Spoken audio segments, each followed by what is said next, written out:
Bismillahirrahmanirrahim. Assalamualaikum warahmatullahi wabarakatuh. Alhamdulillahilladzi amsayna ala fitratil Islam wa kalimatil ikhlas wa ala dini nabiyyina Muhammad sallallahu alaihi wasallam wa ala millati abina Ibrahim hanifa wa ma kana minal musyrikin. Asyhadu an la ilaha illallah wahdahu la syarikalah wa asyhadu anna Muhammadan abduhu wa rasuluhu alladzi la nabiyya wa la rasula ba'dah. Wa qala Allah ta'ala fi kitabihil karim, a'udzu billahi minasy syaithanir rajim. Ya ayyuhalladzina amanu taqullaha haqqa tuqatih wa la tamutunna illa wa antum muslimun. Ya ayuhan nasu taqu rabbakum alladhi khalaqakum min nafsin wahidah wa khalaqa minha zawjaha wa batha minhuma rijalan katsiran wa nisaa'a wattaqullaha alladhi tasaaluna bihi wal arham innallaha kana 'alaikum raqiba. Ya ayyuhalladzina amanu taqullaha wa qulu qawlan sadida yuslih lakum a'malakum wa yaghfir lakum dhunubakum wa man yuti'illaha wa rasulahu faqad faza fawzan 'azima. Wa qala an-nabiy sallallahu alaihi wasallam wal qur'anu hujjatun laka aw 'alaika wa kullun nasi yaghdu fabai'u nafsahu famu'tiquha aw mubiquha. Allahumma salli wa sallim wa barik ala nabiyyina Muhammad wa ala alihi wa ashabihi wa man tabi'ahum bi ihsanin ila yaumiddin, amma ba'du. Alhamdulillah, puja-puji syukur senantiasa kita panjatkan kehadirat Allah Subhanahu wa ta'ala yang masih melimpahkan karunia dan nikmatnya kepada kita, terutama nikmat iman dan Islam yang menjadi sebab Allah mampukan kita untuk bisa melaksanakan kewajibannya dan melaksanakan perintah Rasulnya. Kemudian juga dengan nikmat itu pula Allah mampukan kita untuk meninggalkan larangannya, juga larangan Rasulnya. Mudah-mudahan kita bisa menjaga nikmat iman dan Islam tersebut hingga ajal menjemput kita, sehingga kita mendapatkan husnul khatimah. Salawat dan salam tetap terlimpahkan kepada qudwah kita, suri teladan kita, Nabiullah Muhammad sallallahu alaihi wasallam, yang telah memberikan teladan terbaiknya kepada kita semua, terutama keteladanan di dalam bagaimana kita mempraktekkan Islam ini dengan benar sesuai dengan apa yang dikehendaki oleh Allah Subhanahu wa taala.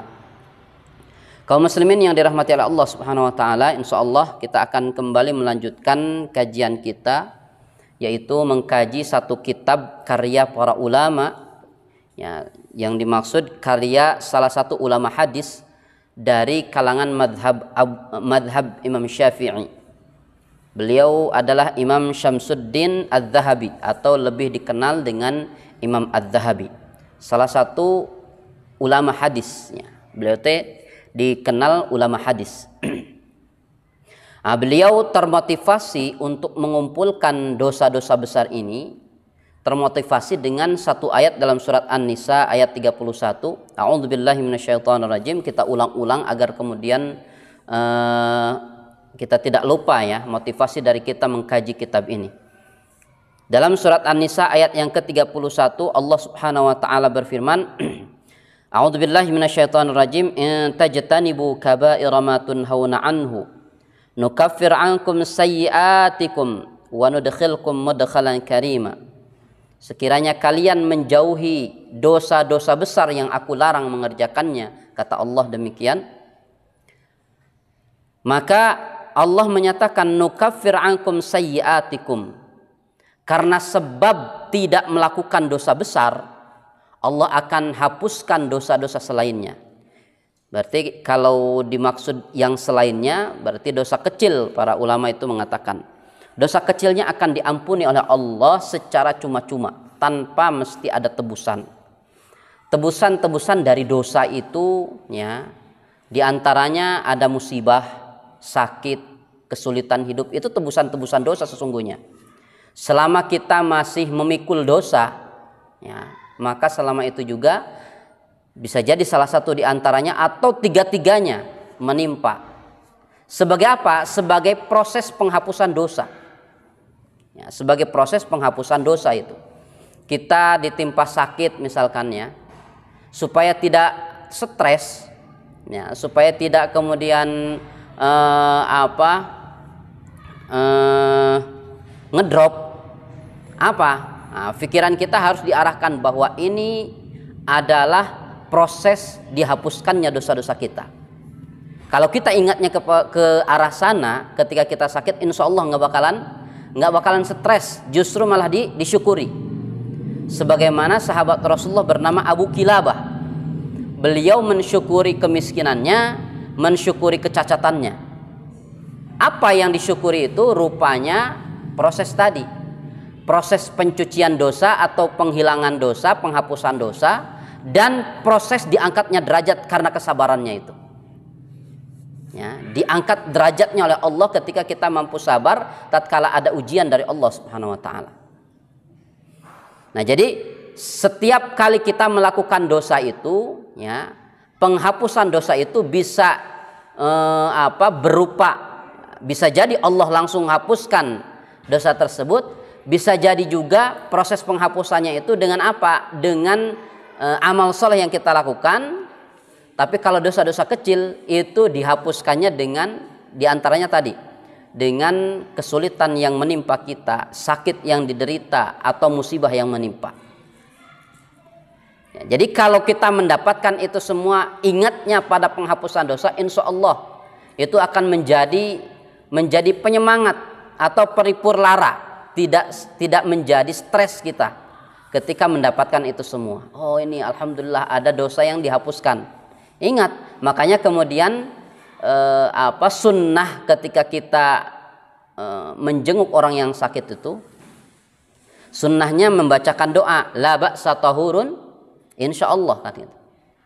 Rasulullah mencontohkan dengan doa tersebut. Kalau kita menjenguk orang yang sakit, bacakan doa tersebut, bismillahi la ba'sa tahurun insyaallah, dengan nama Allah, ya, tidak mengapa ini yang menimpa kepadamu, baik sakit, kesulitan hidup, dan bencana misalkan, ini menjadi pensuci kamu, tahurun insya Allah, jika Allah berkehendak.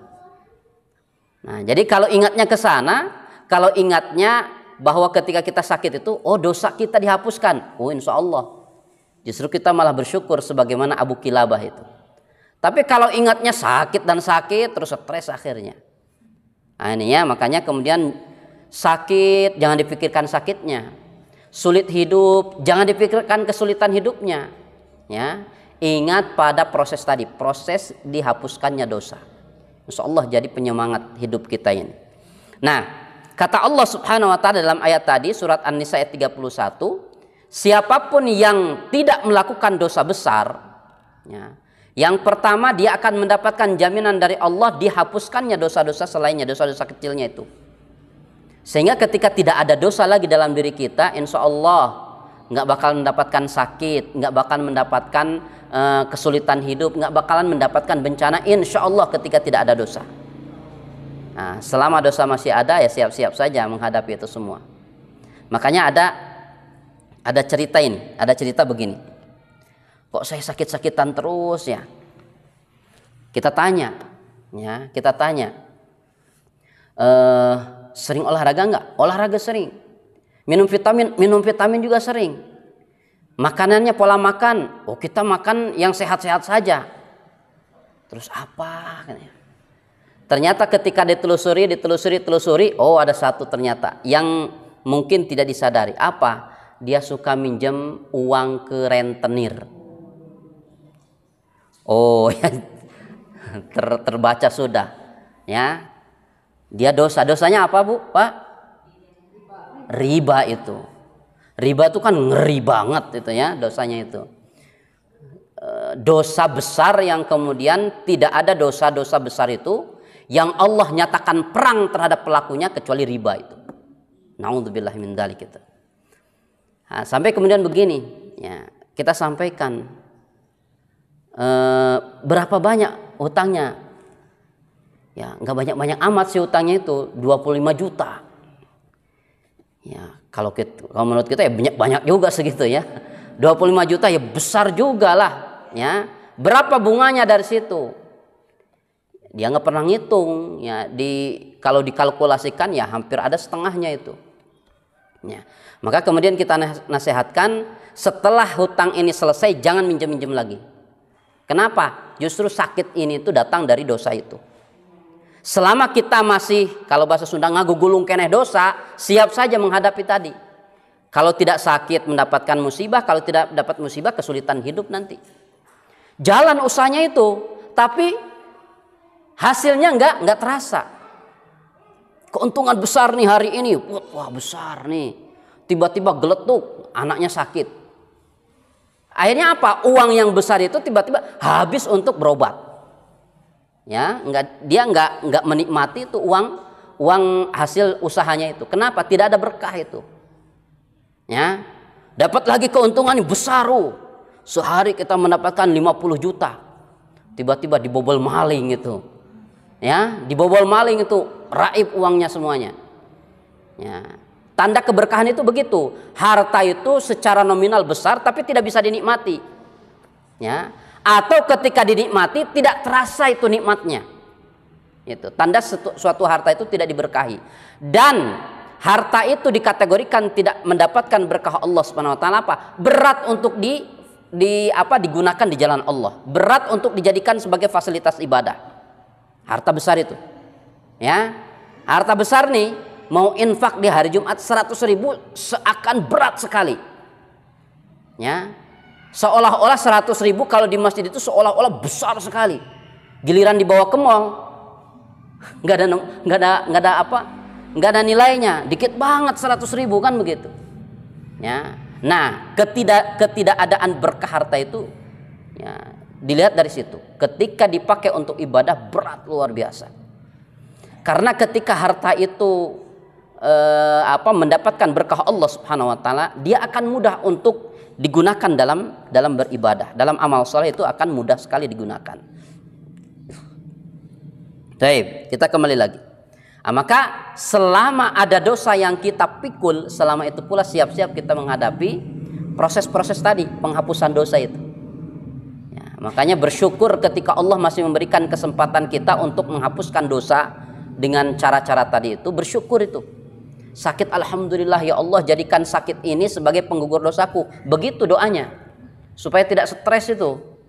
Ya, jadikan sebagai penggugur dosaku. Ya Allah, saya baru saja dipecat ini dari pekerjaan, cari kerja sana sini, ya kerja apapun nggak berhasil. Jadikan ini sebagai proses penghapusan dosa ini ya Allah. Begitu kita minta kepada Allah. Ya, agar kemudian tidak stres. Ya, kalau dipikirkan terus itunya stres nanti. Nah, kita kembali. Jadi jaminan Allah yang pertama dihapuskan dosa-dosanya secara cuma-cuma. Yang kedua, wa nudkhilukum mudkhalan karima. Kata Allah, kami akan memasukkan pelaku yang tidak melakukan dosa tadi itu ke dalam tempat masuk yang mulia. Para ulama menjelaskan semuanya sepakat bahwa yang dimaksud mudkhalan karima adalah jannah, surga Allah Subhanahu wa taala. Berarti ngaji kitab ini jalan pintas mendapatkan surga ini. Insya Allah ya. Sudah mah duduknya kita di majelis taklim ini pemudah jalan surga kan? Sahhalallahu lahu bi tariqan ilal jannah, kan begitu kata Rasulullah. Sudah mah yang kita bahas tentang dosa-dosa besar. Yang keutamaannya Allah sebutkan dalam surat An-Nisa 31 ini. Ya, wa nudkhilukum. Ya, wa nudkhilukum mudkhalan karima, dan kami akan masukkan ke dalam tempat masuk yang mulia, yaitu surga Allah Subhanahu wa taala. Oh, Masya Allah. Inilah ternyata yang memotivasi Imam Az-Zahabi untuk menyusun, untuk mengumpulkan dosa-dosa besar apa sih yang Allah sebutkan dalam Al-Quran dan Rasulullah sebutkan dalam hadis-hadisnya, disusun. Beliau kaji Al-Quran, ya, beliau teliti Al-Quran, dikumpulkan. Oh, ini dosa ini, dosa ini, dosa ini. Kemudian beliau mengumpulkan hadis-hadis Rasulullah, ahli hadis dia ini, dikumpulkan mana saja dosa-dosa besar itu. Ya, kita ulang lagi. Yang dinamakan dosa besar itu adalah larangan Allah dan Rasulnya yang kemudian diikuti dengan ancaman. Jadi larangannya disebutkan tuh, kemudian diikuti ancaman bagi pelakunya. Itu dosa besar. Adapun ada larangan dari Allah dan Rasulnya tapi tidak diikuti ancaman, ada yang mengkategorikan itu dosa kecil. Ya, itu penjelasan dari Imam Az-Zahabi. Karena kalau kita bertanya kepada para sahabatnya, kalau kita mendengar penjelasan para sahabat, bagi kami tidak ada dosa kecil itu. Semua dosa bagi kami itu besar. Kalau para sahabatnya mengatakan bahwa tidak ada dosa kecil itu bagi kami, semua dosa itu besar. Itulah para sahabat, keimanannya yang luar biasa. Pertanyaannya, kenapa Imam Az-Zahabi ya kemudian mendefinisikan antara dosa besar dengan dosa kecil itu? Ternyata tujuannya agar kemudian kita bisa memprioritaskan mana dosa-dosa yang harus segera ditinggalkan, mana yang bisa bertahap ditinggalkannya. Dosa besar ini harus urgent, segera ditinggalkan itu. Ya, oke lah, dosa kecil bisa dicicil, nanti ditinggalkan satu persatu. Ya, kalau bisa sekaligus ditinggalkan itu lebih utama lagi. Ya. Tapi kalau kita misalkan tidak mau seketika, ya sedikit demi sedikit kita tinggalkan. Nah, begitu. Ala kulli hal, Imam Az-Zahabi ini termotivasi dengan ayat ini agar kemudian kita mendapatkan proses pengampunan dosa dari Allah, yang kedua dimasukkan ke dalam surga Allah Subhanahu wa taala, dikumpulkanlah dalam satu kitab. Alhamdulillah. Ya, di zaman sekarang kita ini kita bisa mempelajari dosa-dosa besar ini dengan cepat. Kenapa demikian? Era tahun 90 ke sana, belajar al-kabair, belajar dosa-dosa besar itu prosesnya panjang sekali. Kenapa? Di pesantren-pesantren kita mau belajar kitab itu apa? Belajar cara bacanya dulu. Karena dulu masih jarang sekali, bahkan belum ada terjemahannya. Era tahun 90 ke sana itu, 90-80 belum ada terjemahan itu. Makanya ketika ingin tahu kitab ini nih, Al-Kabair, dosa-dosa besar ini tentang dosa-dosa besar. Apa saja dosa besar? Itu harus belajar baca dulu. Berarti belajar nahwu, belajar sorob, belajar balaghah tuh. Belajar itu dulu, lama prosesnya itu bertahun-tahun. Ya.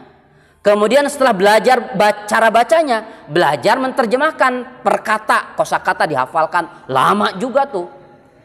Ya, belajar itu. Baru setelah bertahun-tahun lewat, baru kita mulai bisa mengkaji. Oh, ini tuh maksudnya begini.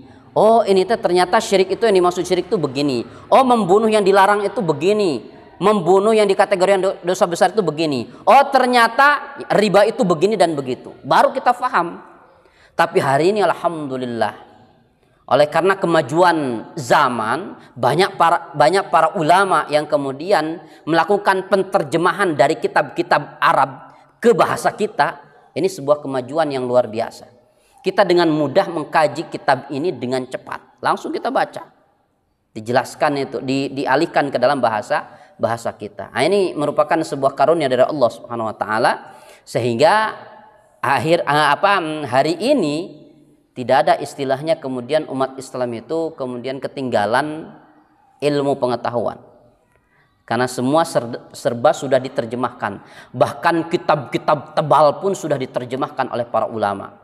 Kitab-kitab tafsir nih hari ini sudah diterjemahkan para ulama. Kitab tafsir Jalalain sudah diterjemahkan, sudah ada terjemahannya.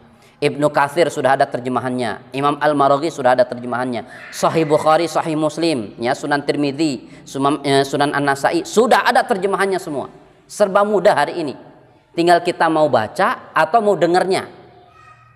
Ya, insya Allah kita akan lebih mudah dan lebih cepat lagi belajarnya. Nah, itu yang menjadi motivasi besar Imam Az-Zahabi agar kemudian kita bisa dengan cepat mengetahui dosa-dosa besar tersebut, sehingga tidak ada istilahnya melakukan dosa dia melakukan dosa tapi dia tidak menyadari. Nah, tidak ada istilah seperti itu lagi. Kenapa? Ilmu pengetahuan sekarang lebih cepat diketahui. Baik, kita akan masuk ke materi yang akan kita bahas hari ini, pembahasan tentang dosa besar yang ke-41 dalam terbitan saya lupa lagi. Kalau terbitan Aqwam ini pembahasan tentang dosa besar yang ke-46. Tapi nggak apa-apa, temanya sama, hanya beda urutan saja. Apa? Tasdiqul kahin wal arraf, yaitu membenarkan dukun atau tukang ramal. Ya, mengiyakan atau membenarkan dukun atau tukang ramal. Pertanyaannya, hari ini dukun masih ada? Masih ada. Cuma tampilan berbeda ya sekarang itu. Ya. Dulu kan yang namanya dukun itu tampilan gimana? Dukun itu seremnya. Ayana di kebun awi. Ya, dulu masa kecil saya tuh rumah kan dekat kebun awi, itu kalau sudah jam 5 itu udah kelihatan angkernya tuh, gelapnya itu seperti itu. Nah, rumah dukun tuh biasanya di pelosok-pelosok ya, di sekitar tangkal awi ya. Kemudian bau kemenyan yang sangat menyengat, padahal sejatinya kalau di Saudi Arabia, di Arab sana, kemenyan itu tidak identik dengan yang gaib. Kemenyan itu sejatinya apa? Pengharum ruangan. Pengharum ruangan sebetulnya kemenyan itu. Saya waktu di bandara waktu nunggu antrian keimigrasian itu para petugas itu sengaja bawa kemenyan itu. Alatnya juga bagus tuh, wadahnya juga. Sengaja digini-ginikan si asapnya itu. Ya, kenapa? Memang itu pewangi kemenyan itu. Tapi kemudian ada yang menyalahartikan, menyalahgunakan itu kemenyan. Ya, sebagai sesuatu yang mistik gitu ya. Nah, dulu dukun itu seperti itu tampilannya, itu menyeramkan, gelap kan ya. Cat nagi hararido. Seperti itu ya. Kemudian hanya pakai obor dan sebagainya, ya.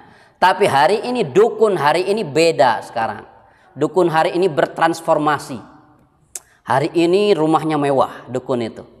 Hari ini dukunnya pasang wifi. Ya, pasang wifi dukun itu, ya. Karena apa-apa tinggal googling kan begitu. Hari ini. Dukun hari ini apa? Wah, tampilannya bersorban, berpeci, berkopiah, berjubah hari ini. Makanya ada satu buku itu judulnya Dukun Hitam PS versus Dukun Putih. Dukun putih. Kalau dukun hitam ya kita paham ya. Dukun putih apa maksudnya dukun putih? Maksudnya dukun hari ini. Dukun hari ini seperti itu. Tapi ingat ya, ini pembahasan ketika berbicara dukun putih itu bukan artian itu pembolehan, enggak. Yang namanya dukun tetap dukun. Yang namanya peramal tetap peramal.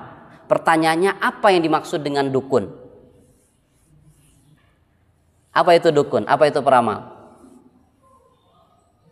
Ya, seseorang yang kemudian bisa menceritakan atau memberitakan perkara-perkara yang gaib. Kan begitu dukun itu. Peramal, meramalkan masa depan. Nih tahun 2023 nanti akan terjadi begini, begitu, begini, begitu. Kalau di awalnya ada perkiraan nih, kalau 2023 itu akan begini-begini dengan tanda begini-begini, itu nggak jadi masalah. Tapi tanpa ada perkiraan tiba-tiba langsung menetapkan tahun 2023 itu akan terjadi begini begitu. Tahun 2030 nanti Indonesia itu akan bubar. Misalkan begitu ya. Nah, ini bisa jadi ini datang dari dukun-dukun itu. Ya, dari dukun-dukun yang mungkin hari ini dukunnya dukun putih itu. Anakku lihat seperti itulah dukun yang dia berbicara tentang perkara-perkara gaib. Ya, perkara-perkara gaib. Yang herannya ya, hari ini masih ada persepsi yang seolah-olah itu kelebihannya. Tatkala apa? Tatkala punya indera keenam katanya ya, bisa melihat yang gaib gitu ya. Bisa melihat makhluk gaib gitu, seperti itu. Masih ada persepsi bahwa itu hebat. Padahal apa? Ya, padahal dia ini istilahnya itu dalam dunia ru'yah ini dia bermasalah di matanya. Karena orang yang sehat ya, menurut ahli ruqyah itu apa? Dia tidak bisa melihat yang gaib-gaib itu. Dia tidak bisa melihat yang gaib-gaib. Orang yang sehat itu begitu, orang yang normal itu nggak bisa melihat yang gaib.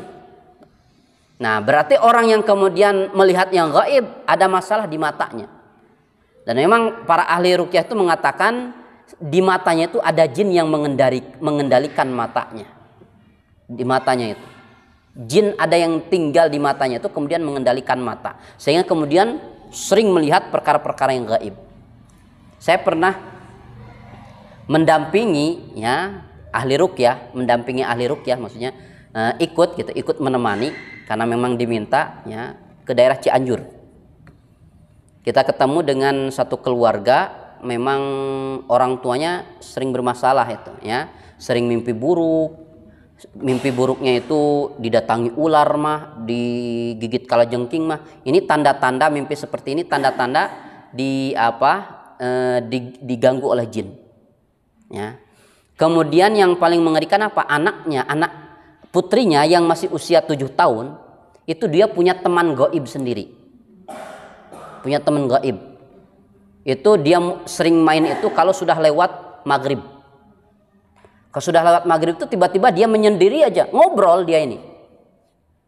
Kenapa? Lagi apa nak? Saya lagi main sama teman. Na'udzubillah min dzalik. Ketika ditanya, nak teman kamu itu seperti apa? Teman saya itu wajahnya buruk rupa sih, tapi baik dia ini, begitu. Kemudian jelek aja pokoknya gambarnya itu, serem lah dengar itu. Nah, lakulihal ketika kita kemudian ahli ruqyah itu kemudian ketika memeriksa ini masalah, bukan kelebihan ini. Buktinya apa? Bukti masalah itu apa? Dia tidurnya terganggu. Terganggu itu. Selalu tengah malam itu dibangunkan, ayo main yuk, diajak main. Kalau kurang tidur, terlebih lagi anak-anak itu tidurnya terganggu terus, akan berefek kepada tubuhnya, sakit-sakitan nantinya. Kalau tidurnya kurang. Makanya di situ itu bukti bermasalahnya itu. Jadi ketika kemudian bisa melihat yang gaib itu bermasalah, bukan kelebihan. Hari ini masih persepsinya banyak yang menganggap itu kelebihan. Wah, hebat dia bisa melihat yang gaib. Hebat apanya? Terganggu dia ini. Kan ada juga tuh film-film tuh film bisa melihat, wah ini sebentar lagi mati ini. Terganggu dia ini. Hidupnya nggak pernah tenang itu. Hidupnya nggak pernah tenang intinya. Itu intinya tidak normal. Nah, lakulihal bukan kelebihan ketika seseorang bisa melihat perkara-perkara gaib, tapi ketidaknormalan sejatinya. Karena disitulah setan dan jin itu bermain untuk menyesatkan kita. Na'udzubillahi min dzalik. Baik, kita kembali lagi. Dukun dari sejak zaman Rasulullah itu sudah ada. Bahkan dukun zaman dulu itu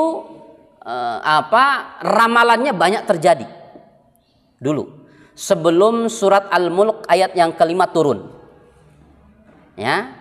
Sebelum surat Al-Mulk, Al-Mulk itu surat juz yang ke-28 ayat 29. Allah Subhanahu wa taala menyampaikan berita. Sebentar. Ayat yang kelima. A'udzubillahi minasyaitonir rajim. Wa laqad zayyana as-samaa'a ad-dunya bimasabiha wa ja'alnaha rujuman lisyayatin. وَأَعْتَدْنَا لَهُمْ عَذَابَ السَّعِيرِ. Allah berfirman dalam ayat tersebut, dan sungguh telah kami hiasi langit yang dekat dengan bintang-bintang, dan kami jadikan bintang-bintang itu sebagai alat-alat pelempar setan, dan kami sediakan bagi mereka azab neraka yang menyala-nyala. Nah, sebelum ayat ini turun, si dukun-dukun, si para peramal itu benar ramalannya, kemudian terawangannya itu benar, kejadian itu. Wah, kamu ini besok bakal begini, kemudian lusa akan begini dan sebagainya. Banyak terjadi itu. Kenapa? Karena dulu jin itu, iblis suka curi dengar, curi informasi di langit. Tatkala Allah memerintahkan sesuatu kepada para malaikat, timpakan kepada si fulan ini begini, begitu, begini, begitu. Itu dicuri dengar, disampaikanlah kepada auliyaah, kepada teman-teman jin itu di dunia dari kalangan manusia. Siapa? Para dukun dan para peramal. Sampaikan si fulan ini begini begitu, begini begitu. Dan betul kejadian. Tapi nanti ada riwayat nih. Ada riwayat lain. Itu berita-berita yang benar itu disampaikan di awal-awal. Di awal-awal. Ketika korbannya, atau kalau bahasa kerennya kliennya, kan dukun pun hari ini saya punya klien.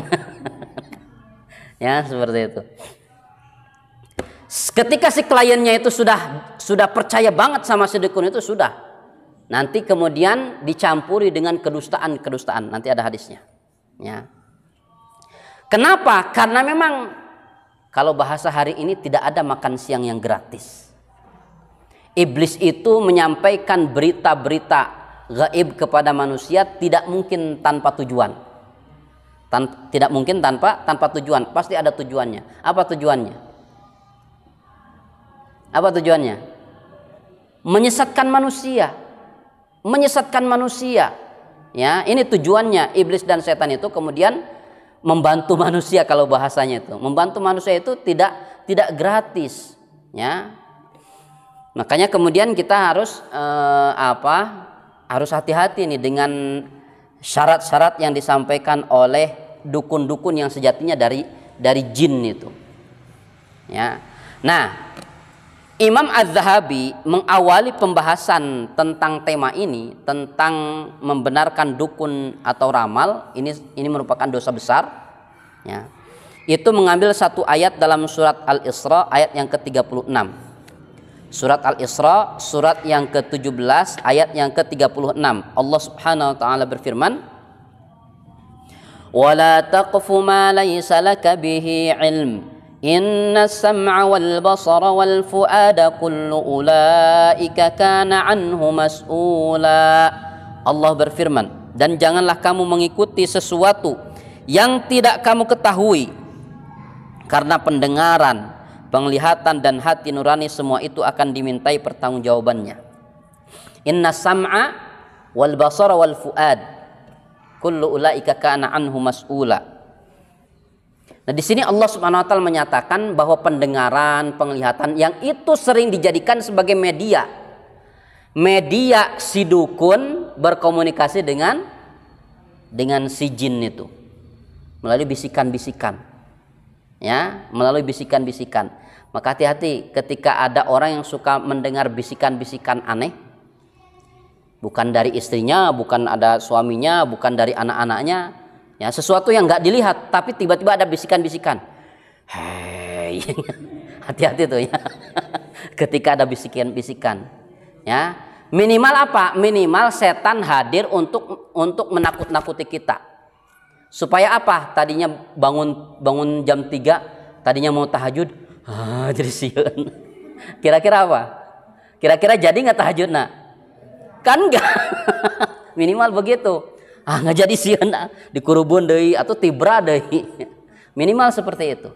Maksimalnya apa? Maksimalnya nanti si setan itu memberikan kabar-kabar gaib agar kemudian nanti dipercaya oleh banyak orang.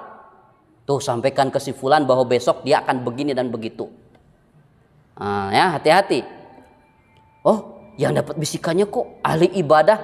Ya memanglah. Pasti yang ahli ibadah yang akan disesatkan itu. Kalau ahli maksiat ya nggak perlu disesatkan lagi, orang udah sesat kan begitu. Ya, rata-rata orang yang kemudian disatroni oleh jin, kemudian tiba-tiba ada bisikan-bisikan, itu orang yang rajin ibadahnya, kuat ibadahnya kepada Allah itu. Supaya apa? Supaya goyah ibadahnya. Ya, supaya goyah kemudian putus ibadahnya itu kepada Allah. Datanglah dibisikkan ke dalam hati itu. Saya adalah wali ini, wali itu. Ya, dibisikkan seperti itu. Rasulullah SAW saja mendapatkan bisikan terbatas dari Jibril saja. Ya, dari malaikat Jibril, itu pun dengan izin Allah. Tidak sembarangan Jibril, saya mau datang ke Muhammad. Enggak, Jibril itu datang ke Nabi Muhammad itu atas dasar perintah dari Allah saja. Ya, kalau dia tidak diperintahkan oleh Allah, ya dia diam saja. Karakter karakter malaikat kan begitu, imannya itu la yazid wa la yanqus. Imannya malaikat kata Imam Al-Ghazali itu. Dia baru melaksanakan ketika diperintah. Ya. Dia baru berhenti ketika dilarang. Itu malaikat itu, termasuk Jibril alaihissalam. Jadi apapun yang dilakukan Jibril kepada Nabi Muhammad itu atas dasar perintah dari Allah Subhanahu wa taala. Bukan inisiatif pribadi. Nah, Jibril lagi jalan-jalan nih ke tempat saya, bukan. Ada hadis panjang tuh ya tentang Islam, iman, ihsan itu ya. Jibril tiba-tiba datang, ya, berupa seorang laki-laki, berjubah putih, berambut rada panjang, rambutnya hitam juga, dengan keadaan yang sangat bersih, wangi lagi. Datang mendatangi Rasulullah, duduk di depan Rasulullah, lututnya ditempelkan kepada lutut Rasulullah, berarti kan dekat banget tuh. Sampai kemudian Jibril itu mengatakan, ya Muhammad akhbirni anil Islam, akhbirni anil iman, akhbirni anil ihsan, akhbirni anil sa'ah, dan sebagainya. Ya, para sahabat ketika itu dianggapnya itu manusia biasa gitu ya, orang asing yang baru datang seperti itu. Tapi setelah dia kemudian pergi begitu saja, Rasulullah bertanya, ya Umar, ketika itu dekat dengan Umar, atadri manis sa'il, tahu nggak siapa tadi orang yang datang? Allah wa rasuluhu a'lam, saya nggak tahu ya Rasulullah, Allah dan Rasulnya yang lebih tahu. Fa innahu Jibril atakum yu'allimakum dinakum, kata Rasulullah. Dia Jibril datang ya untuk mengajarkan agama kepada kalian, mengajarkan Islam, iman, ihsan, hari kiamat dan tanda-tanda hari kiamat itu. Jibril seperti itu atas dasar perintah Allah. Dia diperintahkan berubah wujud menjadi seorang laki-laki. Hakikatnya dia makhluk tersendiri, makhluk gaib, malaikat itu. Dia berubah wujud bukan inisiatif sendiri. Saya mau berubah jadi laki-laki, nggak bisa. Ya, dia tidak bisa begitu. Ya, jadi Jibril pun dia melakukan sesuatu atas dasar perintah Allah Subhanahu wa taala, bukan inisiatif pribadi. Nah, jadi terbatas Rasulullah pun dapat bisikan dari Jibril saja. Ya, Rasulullah itu dijauhkan dari bisikan-bisikan iblis yang akan menyesatkan. Ya, Rasulullah dijauhkan oleh Allah Subhanahu wa taala, bahkan diberikan kekuatan untuk bisa menghadang segala godaan-godaan setan jin itu. Dalam riwayat lain Rasulullah SAW pernah sedang sholat tuh, sekali Rasulullah saja diganggu oleh jin. Diganggu oleh jin itu, dia mondar-mandir ke depan belakang mondar-mandir. Sampai kemudian Rasulullah diperintahkan oleh Allah, berhentikan dia, dicekek itu oleh Rasulullah si jin itu. Tangannya begini, para sahabat melihat Rasulullah hanya begini saja, ya. Dan Rasulullah menceritakan pasca itu apa? Ketika aku mencekek si jin tersebut, aku merasakan air liurnya itu jatuh di atas tanganku karena cekekan itu. Karena dia ganggu terus sholat tuh. Tadinya dilepaskan, kabur akhirnya. Ya, itu hanya dilakukan oleh Rasulullah atas dasar izin Allah, bukan inisiatif pribadi juga. Ya, dan berbicara tentang Rasulullah berkomunikasi dengan jin sangat sedikit sekali. Itu kemudian ada riwayat lain. Ada riwayat lain ketika Rasulullah SAW lewat di masjid itu, ada para sahabat yang sedang sholat berjamaah. Di belakang para sahabat itu ada jin mondar-mandir terus, bolak-balik terus. Ditanya sama Rasulullah, ngapain kamu? Itu pun atas dasar perintah Allah. Ngapain kamu? Ya. Si jin kalau ditanya oleh Rasulullah nggak bisa berdusta. Ya Rasulullah, aku lagi mencari celah nih di antara umat-umatmu. Mau ngapain? Mau sholat? Enggak, mau mengganggu sholat mereka. Begitu. Jadi ketika ada jin ada di sela-sela saf kita sholat, bukan untuk sholat. Kan ada tuh tokoh besar yang mengatakan justru kalau ada setan di antara kita, bersyukur kita. Setan mau sholat. Pertanyaannya, setan mau sholat nggak? Itu pertanyaannya. Kalaupun setan ada di antara kita ini sedang sholat, dipertanyakan ngapain dia? Setan jin ya. Dia ini ingin menggoda dan mengganggu kehusuan sholat kita. Ya. Makanya kemudian ketika itu Rasulullah SAW mengusir jin itu. Ya.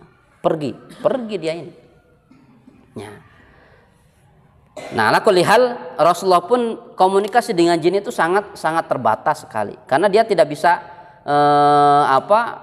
inisiatif bisa seperti itu, enggak. Itu atas dasar izin Allah Subhanahu wa taala. Taib. Jadi pendengaran, penglihatan, hati itu akan dimintai pertanggungjawaban oleh Allah Subhanahu wa taala. Karena itu sering dilakukan oleh para dukun dan para peramal untuk apa? Berkomunikasi dengan jin dan syaitan. Nah, makanya kemudian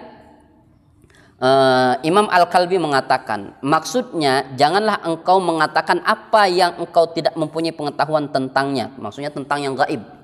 Nah, berbicara tentang gaib, ini ada ayat tersendiri dalam surat Al-Jin. Nah, ini surat Al-Jin, beberapa surat setelah surat Al-Isra itu. Dalam surat Jin, ya, Allah Subhanahu wa taala menyatakan ayat yang ke-26 dan 27. 26 dan 27. Allah Subhanahu wa taala berfirman, "Alimul ghaibi fala yudhhiru ala ghaibihi ahada illa man irtada min rasulin fa innahu yasluku min bayni yadayhi wa min khalfihi rasada." Karena di situ ada waqaf mamnu', kita tambahkan lagi. لِيَعْلَمَ أَنْ قَدْ أَبْلَغُوا رِسَالَاتِ رَبِّهِمْ وَأَحَاطَ بِمَا لَدَيْهِمْ وَأَحْصَى كُلَّ شَيْءٍ عَدَدًا. Allah berfirman, Dia Allah mengetahui yang gaib, tetapi Dia tidak memperlihatkan kepada siapapun tentang yang gaib itu kecuali kepada Rasul yang diridainya, maka sesungguhnya Dia mengadakan penjaga-penjaga malaikat di depan dan di belakangnya. Dalam ayat ini jelas bahwa tidak ada siapapun yang mengetahui perkara yang gaib kecuali hanya Allah dan para rasul yang diizinkan oleh Allah. Itu pun diizinkan. Tidak seketika para nabi dan rasul pun bisa melihat mereka, bisa berkomunikasi dan bisa mengetahui perkara-perkara gaib. Tidak bisa. Hanya Allah saja yang memiliki kunci kegaiban itu. Hanya Allah saja. Berarti kan kalau ada orang-orang yang mengaku tahu perkara yang gaib, dipertanyakan. Ya, dipertanyakan ini. Makanya dijelaskan oleh Ibnul Jauzi, beliau mengatakan yang mengetahui perkara gaib itu hanya Allah dan Allah saja. Tiada sekutu baginya dalam kerajaannya. Dia tidak memperlihatkan kepada seorang pun tentang yang gaib itu. Dan tidak mengajarkannya kepada seorang manusia pun kecuali kepada Rasul yang diridhoinya dengan izinnya. Nah, sekali lagi dengan izinnya. Ya, jadi nggak ada itu manusia biasa selain Nabi dan Rasul yang mengetahui perkara-perkara gaib. Kalaupun ada, sekali lagi sebagaimana dulu jin yang kemudian mencuri berita, mencuri dengar, kemudian disampaikan. Itu pun dibubuhi dengan kedustaan-kedustaan yang banyak sekali. Aisyah radhiyallahu anha kemudian menyampaikan, ya, ketika ada pertanyaan, ya Rasulullah, tapi ramalan mereka ini, beberapa ramalan mereka ini terbukti, ya, beberapa terawangan mereka ini terbukti. Bagaimana ini ya Rasulullah? Maka Rasulullah mengatakan, tilkal kalimatu minal haqqi yakhtafuha minal jinni fayuqarruha fi uduni waliyihi fayakhlituna ma'aha mi'ata kadhibatin. Kata Rasulullah SAW, betul. Kalau itu terjadi, betul itu. Tapi ingat, itu dibawakan oleh jin-jin yang kemudian tadi mencuri dengar dan mencuri informasi. Tapi yang benarnya itu apa? Dicampurkan dengan kedustaan, bahkan diucapkan 100 kedustaan. Kebenarannya 1 kali, tapi dustanya 100 kali, begitu.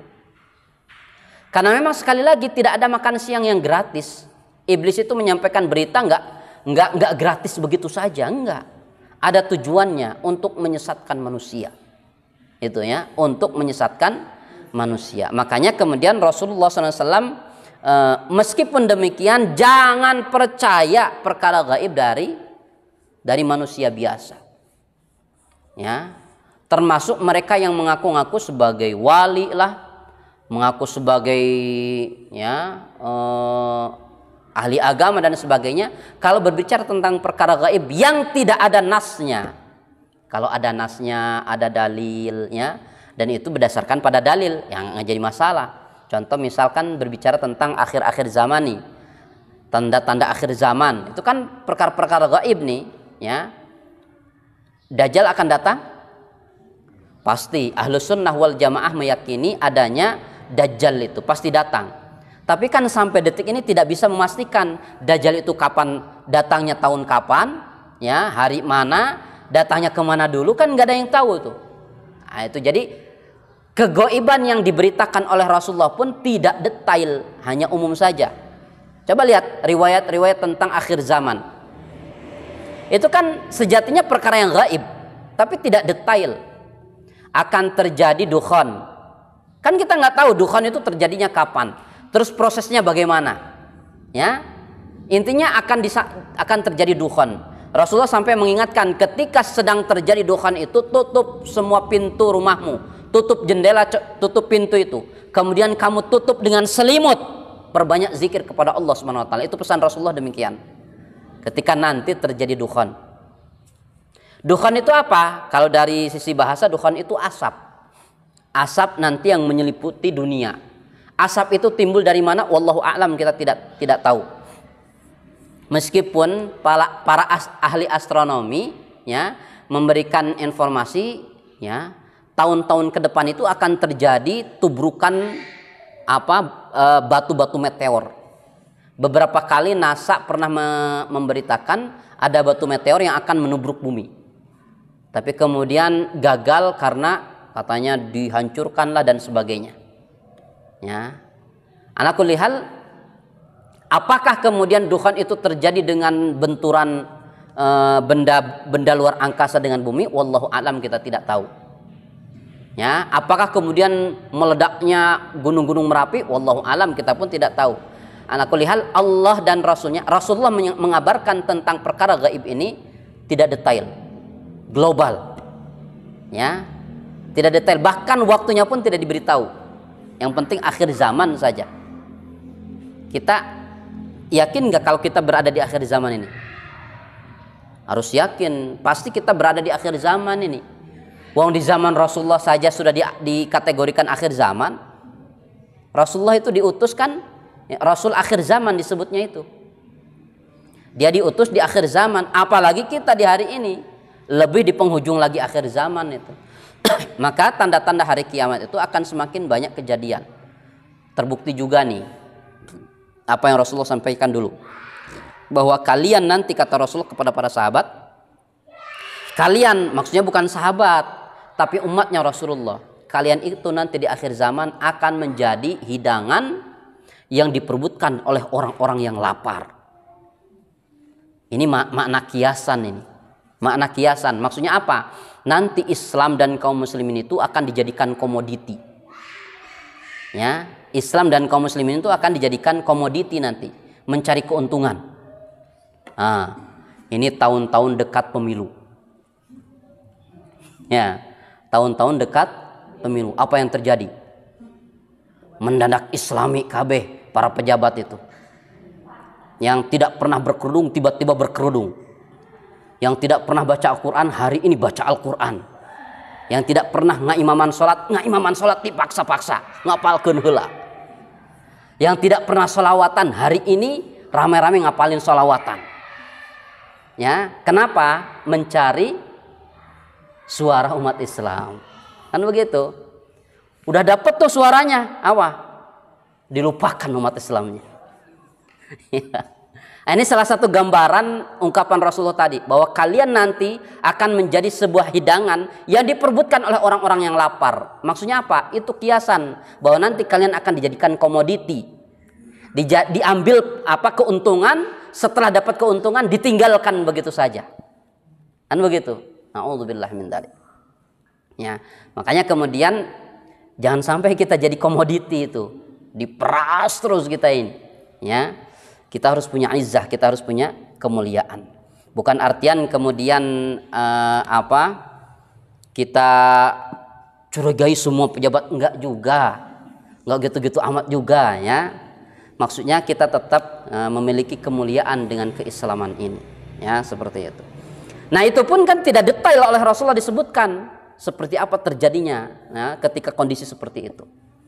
Ala kulli hal, semua tanda-tanda hari kiamat yang Rasulullah SAW beritakan kepada kita disampaikan itu, tujuan utamanya apa? Tujuan utamanya agar kemudian kita selaku umatnya Rasulullah mempersiapkan diri, terutama mempersiapkan iman kita. Karena sebaik-baiknya perisai di akhir zaman itu adalah perisai iman. Karena tanpa perisai iman ini, na'udzubillah min dalik, tidak sedikit orang kemudian melepaskan imannya demi untuk mendapatkan keuntungan duniawi. Tidak sedikit hari ini kemudian rela dia mengorbankan kaum muslimin demi untuk kepentingan duniawinya. Ya, tidak sedikit kemudian mengorbankan kaum muslimin demi untuk mendapatkan jabatan. Kan begitu hari ini. Makanya kemudian ya, yang harus kita lakukan adalah mempersiapkan iman kita di akhir zaman supaya kita tidak terjebak dengan fitnah-fitnah yang beraneka ragam di akhir zaman ini. Salah satu di antaranya, ini pembahasan kita, dukun-dukun akhir zaman itu luar biasa bermetamorfosa hari ini. Menjadi orang-orang yang seolah-olah orang yang hebat. Ya, orang yang kemudian diviralkan hari ini. Orang yang kemudian hari ini peramal dan dukun itu seolah-olah orang yang punya ilmu kekhususan, kan begitu ya. Yang herannya manusia-manusia milenial hari ini, zaman modern hari ini, masih ada saja yang percaya seperti itu. Masih ada itu, ya. Bahkan masih dipiralkan sampai hari ini. Ya. Siapa yang berkuasa menurunkan hujan? Hari ini ada yang mengaku bisa menurunkan hujan, bisa menghentikan hujan. Oleh karena apa? Modalnya mangkok dan ya, viral kan sekarang hari ini. Allahu Akbar. Ya, dipercayai lagi. Hati-hati ini. Ya. Ini adalah siasat setan. Mungkin 1 kali, 2 kali, 3 kali benar yang diramalkan, benar yang dilakukannya itu. Tapi kemudian tadi Rasulullah sampaikan, itu akan dicampur dengan 100 kedustaan. Karena tujuannya apa tadi? Tujuannya menyesatkan manusia dari jalan Allah Subhanahu wa taala. Kita ini cuaca panas lama sekali nih. Halodo panjang pisan. Panggil si fulan atau si fulana supaya dia menurunkan hujan. Kan sudah sesat tuh, minta hujannya sama manusia. Ya, harusnya apa? Rasulullah sudah memberikan tata cara kepada kita. Kalau kita kemudian dilanda kemarau yang panjang, kita butuh air hujan. Apa sunnah Rasulullah yang harus kita lakukan? Istisqa. Kumpulkan kaum muslimin di lapangan, laksanakan salat istisqa, minta kepada Allah sama-sama. Bahkan salat istisqa itu khusus ketika berdoa itu angkat tangannya tinggi-tinggi. Begitu. Ya, minta si imam itu ketika berdoa dikeraskan doanya agar kemudian didengar oleh makmum dan diaminkan oleh jamaah. Ya Allah, ya, Engkau tahu keadaan kami seperti ini, turunkanlah hujan kepada kami. Amin, semuanya diaminkan. Nah, itu ada ajarannya tersendiri, ada acaranya ketika terjadi kemarau panjang, bukan manggil orang. Ya. Tolong turunkan hujan, astagfirullahaladzim, sudah sesat itu. Ya. Nah, maka kemudian hati-hati, adanya dukun, adanya peramal itu tujuan utama jin dan setan supaya manusia tersesat dari jalan Allah Subhanahu wa taala. Kenapa demikian? Karena ketika kita membenarkan perkataan peramal itu, konsekuensinya besar. Dalam sebuah hadis, man ata'arrafan aw kahinan fasaddaqahu bima yaqul faqad kafara bima unzila ala Muhammadin sallallahu alaihi wasallam. Kata Rasulullah SAW, barang siapa yang mendatangi arrafan itu peramal, ya, au kahinan atau dukun, fasaddaqahu bima yaqul, kemudian kita membenarkan apa yang dikatakannya ini. Kamu besok bakal begini, begitu, begini. Oh iya ya. Itu diiyakan misalkan. Maka kata Rasulullah SAW, faqad kafara, maka dia telah kufur terhadap apa yang diturunkan kepada Muhammad sallallahu alaihi wasallam. Telah kafir tuh. Rasulullah yang ngomong tuh. Bukan saya. Saya hanya mengcopy paste apa yang Rasulullah sampaikan. Ya, dia telah kafir itu. Bahkan dalam riwayat lain fasaddaqahu, ya, dia kemudian membenarkan mengiyakan apa yang disampaikan oleh si dukun atau peramal tadi, maka Rasulullah mengatakan lam tuqbal lahu salata arba'ina yauman. Maka selama 40 hari salatnya tidak akan diterima. Itu ketika apa? Ketika datangnya saja. Man ata'arrafan fasaddaqahu bima yaqul lam tuqbal lahu salatu salata arba'ina yauman. Siapa yang datang tuh ke peramal atau dukun. Tapi ingat ya, ada yang kelewat. Dukun di sini bukan dukun beranak. Makanya harus diganti dukun beranak itu. Harus diganti, jangan dipertahankan dukun beranak itu. Ya. Kalau dalam bahasa Sunda kan bagus ya, nama sendiri. Apa di bahasa Sunda? Paraji. Itu lebih bagus tuh. Paraji, mak paraji. Ya, itu lebih aman seperti itu. Kalau dukun beranak nanti kasihan itu. Mereka ini pekerjaannya mulia. Karena dinamakan dukun beranak, akhirnya nanti dinegatifkan itu. Ya, jadi bukan artian dukun beranak yang dimaksud di sini. Ya, makanya lebih baik paraji saja sebutnya. Ya. Nah, jadi siapa yang datang ke dukun dan peramal itu, kemudian mengiyakan perkataannya, sholatnya 40 hari tidak diterima oleh Allah Subhanahu Wa Taala. Alias selama 40 hari itu dia berstatus kafir. Berstatus kafir itu tidak diterima, tidak dianggap sholatnya itu. Nauzubillah min dzalik. Kan ngeri itu. Ya. Meskipun hari ini ada saya bukan nanyanya ke dukun, saya mah nanya ke Pak Ustadz. Nah, ini banyak lagi subhat hari ini nih. Ya, kepada Pak Kiai. Saya mah nanyanya ke Mama Ajengan. Itu. Ya. Nah, hari ini makanya istilah Kiai, Ustadz, Mama Ajengan itu tidak hanya dilihat dari tampilan, ya, dilihatnya itu dari mana? Dari ilmu, dari sikapnya, bukan dari tampilan. Maka kalau sebatas tampilan ya dukun pun hari ini kan bermetamorfosa menjadi tampilannya seperti para ustadz, para kiai, ya seperti itu. Itu masih saya dapatkan di kota tuh, ya di kota ini masih ada kaitan jauh sih. Saudaranya itu jauh dengan saya itu dulu. Itu ketika dia akan buka jongko di Ciroyom nih. Ya, jualannya padahal jualan daging gitu. Sempet-sempetnya dia datang ya ke peramal itu. Ada abdi mah lain ke peramal, abdi mah nyuhunkeun doa, naros sakedik ka ustad gitu. Kumaha cenah?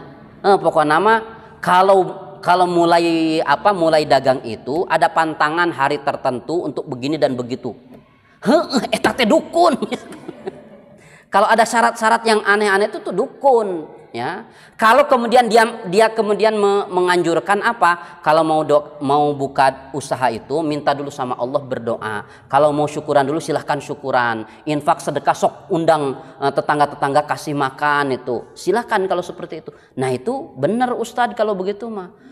Tapi kalau ini ada pantangan hari ini jangan usaha, liburnya kamu harus hari ini. Kalau setiap malam Jumat kamu harus sediakan bakak ayam. Nah, ini mah dukun teh ya yang bermetamorfosa hari ini menjadi tampilannya seperti itu. Tapi tetap saja karena sudah terlanjur percaya itu, ya karena di awal 1, 2, 3 itu berhasil, dikiranya akan berhasil terus sampai hari ini apa? Sampai hari ini gulung tikar itu. Allahu Akbar. Na'udzubillah min dzalik. Makanya kemudian sudah gitu apa? Masalahnya pasti saja itu berkaitan dengan sholat, berkaitan dengan ngaji. Orang-orang yang suka datang ke dukun-dukun yang sudah bermetamorfosa itu rata-rata sholatnya bermasalah. Rata-rata ngajinya, hadir di majelis taklim itu bermasalah. Berat mereka melakukannya itu. Karena itu pantangan. Sesuatu yang paling dibenci oleh iblis dan setan itu ya sholat, hadir di majelis taklim. Karena itu muara amal soleh di akhir zaman. Muara keimanan itu di sana. Sholat dan majelis taklim. Ya, sholat hubungannya dengan Allah itu. Majelis taklim menguatkan imannya. Makanya itu 2 tempat yang sangat dibenci oleh iblis dan setan. Nah, orang yang suka hubungan dengan dukun-dukun peramal pasti punya masalah di dua kondisi tadi, sholat dan majelis taklimnya akan sulit tuh. Kalaupun hadir, dia terpaksa untuk menyembunyikan, ya, untuk menyembunyikan kecacatannya, seperti itu. Nauzubillah min dzalik. Ala kulli hal, di sini kemudian Allah mengecam, Rasulullah SAW mengecam, ya. Bahkan dalam Islam itu ada apa? Ada pidana tersendiri, ya, kepada mereka para dukun-dukun itu, ya. Ada pidana tersendiri. Para dukun, para peramal itu ketika sudah dinasehati supaya bertaubat, tidak mau bertaubat tuh, tetap saja dia melakukan itu semua. Ini kalau hukum Islam, ya, ditangkap kemudian dihukum mati. Hukum mati dalam Islam gimana? Hukum mati dalam Islam itu gimana caranya? Dipenggal, ya. Kan sekarang modern ditembak saja nggak bisa. Dalam Islam nggak bisa ditembak itu. Pernah ini ada satu kajian dari Mercy itu, dari dokter-dokter Mercy, ternyata hukuman mati antara dipenggal, ditembak, disuntik zat kimia, digantung, itu lebih cepat proses kematiannya itu dipenggal. Lebih cepat itu. Iya, dipenggal kan langsung urat-uratnya langsung putus kan semuanya. Cepat proses kematiannya itu. Sekaratnya cenderung pendek. Tapi ditembak, disuntik mati, digantung, itu proses. Jadi masih tersiksa itu, si mayatnya itu tersiksa. Oh, prosesnya itu lama. Proses sampai matinya itu lama. Makanya para dokter Mercy itu sampai mengatakan ternyata hukuman mati yang paling manusiawi itu dipenggal. Cepat proses matinya. Oh ya, Masya Allah, luar biasa ini. Ya, jadi kalau ada dukun, ini kalau dalam sebuah negara Islam tuh, ya, kalau ada dukun, ada peramal, sudah dinasehati supaya bertaubat, ya, tetap nggak mau tuh, tetap mempertahankan pekerjaannya sebagai dukun dan sebagai peramal, maka dia ditangkap. Ya, dia dihukum nanti, diadili tentunya, diadili, kemudian sampai ada saksi, ada bukti, baru kemudian dijatuhi vonis, dia dihukum mati. Seperti itu. Bahkan di awal-awal ada itu tegas sekali Rasulullah SAW mengatakan, ya, bahwa dukun dan tukang sihir itu dikategorikan, kata Ali bin Abi Thalib, sudah dikategorikan kafir itu. Nauzubillah min dzalik. Ya.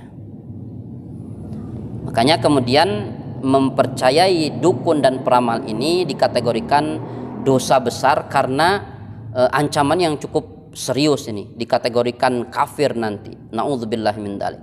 Makanya kemudian hari ini jangan sampai kemudian tergoda lagi dengan kata-kata manis para dukun dan peramal itu.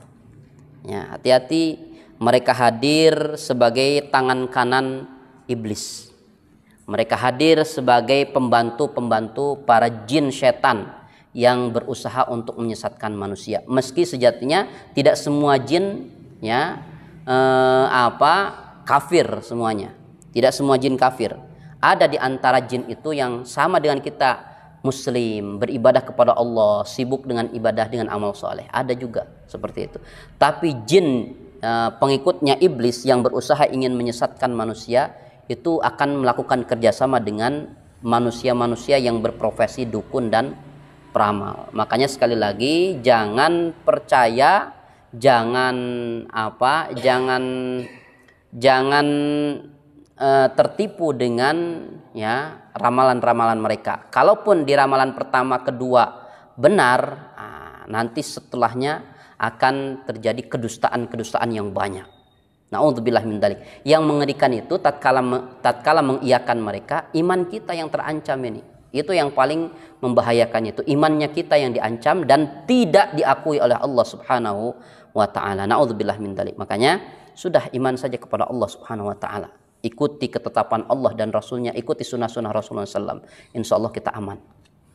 Ya, makanya kalau kemudian kita berteman dengan orang-orang yang katanya indigo, hati-hati itu.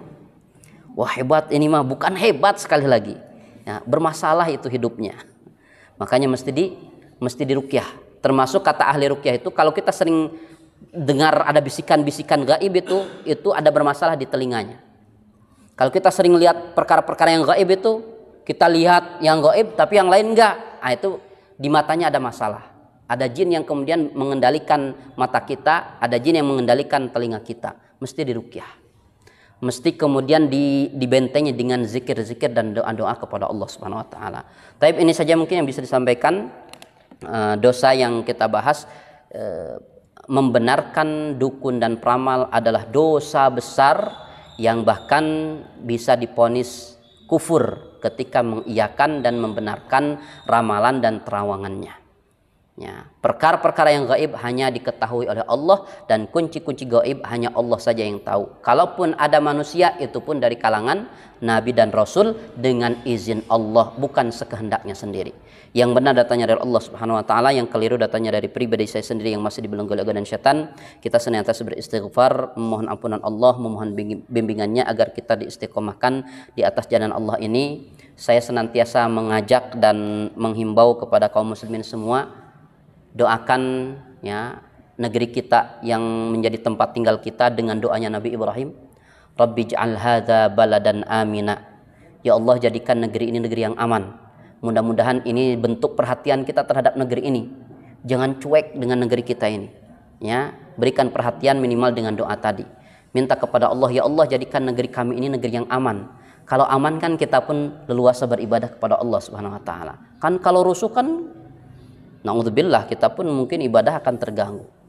Makanya selalu doakan negeri kita agar mendapatkan keamanan dari Allah Subhanahu wa taala. Demikian, walhamdulillahirabbil alamin. Subhanakallahumma wa bihamdika asyhadu an la ilaha illa anta astaghfiruka wa atubu ilaik. Wassalamualaikum warahmatullahi wabarakatuh.